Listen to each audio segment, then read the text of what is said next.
Sen aşık deli xəstə, nə desən gözlərimizdə.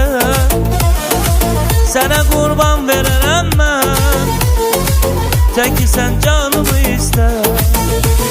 Sən mənim ömrüm, sən nəfəsim, sən həyatımda doğma kesim. Sənin eşkinlə dəliyəm mən, sən ömrümdə bəsim, sən bəsim. Mənim bir dəni sevdiyim var, onu sevirəm, etmirəm inkar.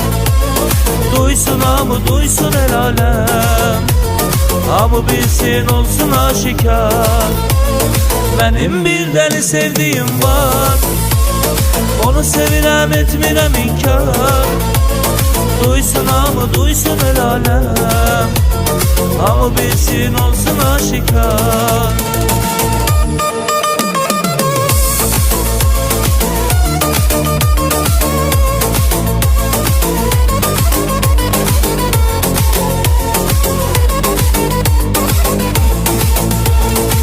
O güzel gözünde azdım, sevgi dolu şiir yazdım.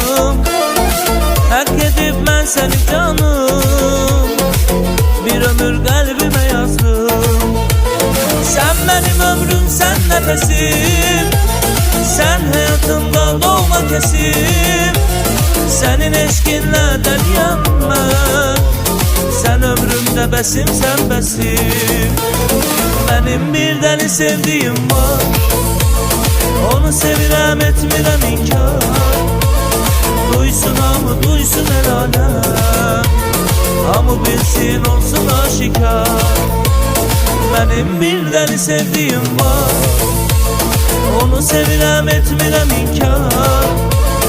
Duysun hamı, duysun el aləm, hamı bilsin, olsun aşikar.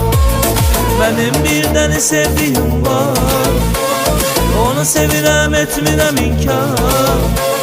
Duysun hamı, duysun el aləm, hamı bilsin, olsun aşikar. Benim bir deli sevdiğim var, onu sevirəm, etmirəm inkar.